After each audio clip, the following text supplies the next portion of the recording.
2 years ago, I was just a first-year student, 17 years old, without any money, without any friends, new city.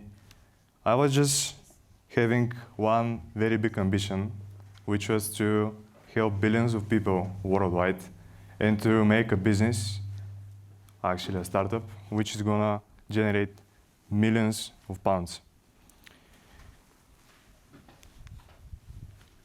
Basically, my idea was to create air quality monitoring systems. But as a student, 17 years old, to be able to create such systems, you need to have huge foundation. What I mean by that is investors investing in you billions of pounds, millions even.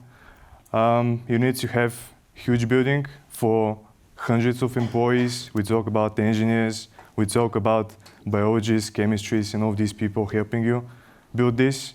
You also need to have a very specific data center to handle all of the data of the sensors. What you can see here, guys, on the stage is my first data center. For a normal engineer, that's basically gonna be like a fire hazard. But for me, that was the foundation for my startup. So, as from what you can see here, that's basically my garage in my house.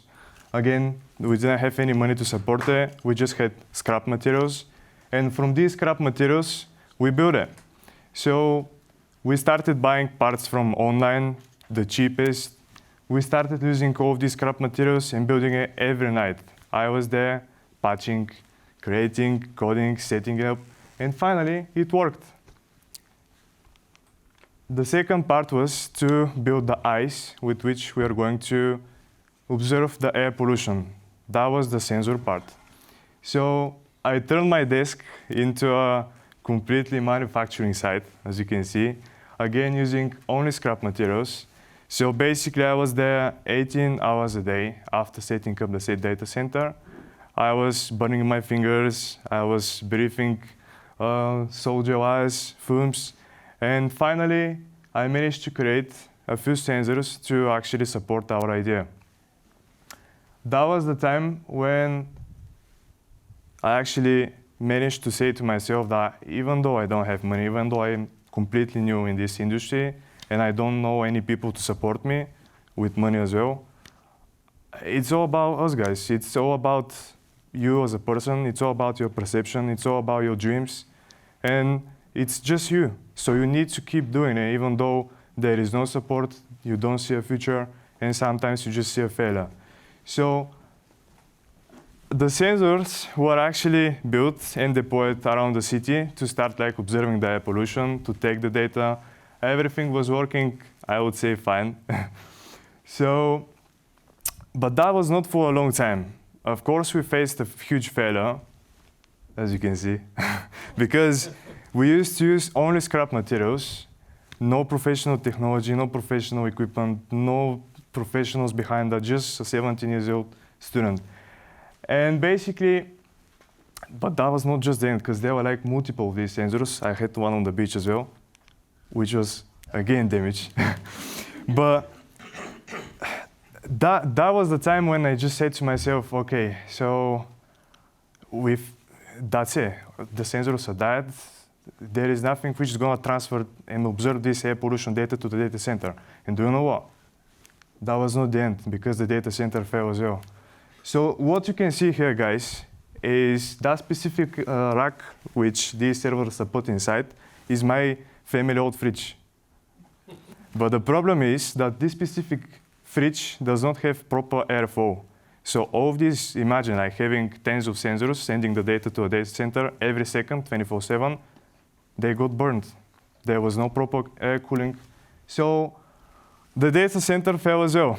And at that point I was like, okay, should I continue, should I not continue? The only thing which I was left with was a small SSD. That's like a flash drive, think about it like a flash drive, with all of the generated data of these sensors. So I remember it was like 10 p.m. in the night where I went to the university and I started observing the data. So the good point here to mention is that all of the other people like doing air quality monitoring was that they had the funding, so they used pre-built systems. They paid for them. to be professional. But what I did instead was to build everything by myself. So I started analyzing the data just by my own algorithms, my own mathematical equations. And what actually I found was that specific peak over there. So that was one of the best moments in my life, because that was the time when I actually observed anomaly, basically triggered because of the atmosphere. That was a chemical reaction, which showed that these specific sensors not only monitor the air pollution, but actually fix it.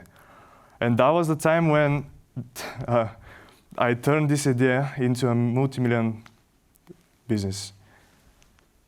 That was the time when I actually started building the ecosystem around me, showing all of the instructions to the people. I started going to national competitions, to worldwide competitions. I became multiple times finalist, champion, get the funding, get the ecosystem around me. I found a team which is going to support me. I also got invited to the national TV. That was amazing. And at the end of the day, I just saw that even though, like, you don't have the support at the start, you just need to keep doing it. You just need to fight for it. You just need to believe in it. And there will be people who are going to follow you at the end. And they will even invest in you. And do you know what happened, guys, at the end? We got the investment. So here you can see how it turned from a garage data center into a proper data center, which is like with proper cooling, with proper equipment, professional. Then we went to building these scrap sensors into fully professional sensors with certifications and etc. And at the end, it's good to mention that we have almost 20 big companies waiting for our sensors to be deployed into their sites. And we also have $500,000 investment coming in. So keep doing it, guys. Believe in yourself. This is the start when you need to put yourself, start doing it. Believe in yourself. You don't need the funding at the start. You don't need the connections. You don't need anybody. You just need yourself. You just need you to believe in yourself and to keep doing it. Thank you so much for that.